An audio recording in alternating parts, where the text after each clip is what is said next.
Mewabahnya pandemi COVID-19 membawa dampak yang cukup signifikan bagi dunia pendidikan. Situasi yang tidak memungkinkan mengharuskan semua kegiatan belajar mengajar harus dilakukan secara online.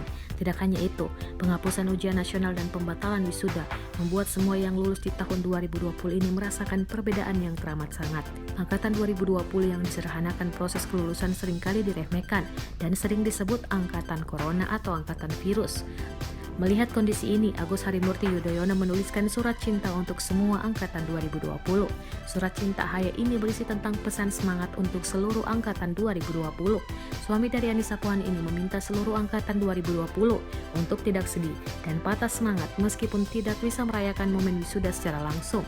AHY mengatakan bahwa angkatan 2020 ini adalah angkatan pilihan yang mampu bertahan untuk tetap belajar di tengah mewabahnya pandemi saat ini. Hal ini diungkapkan AHY lewat keterangan dalam unggahan di akun Instagram pribadinya.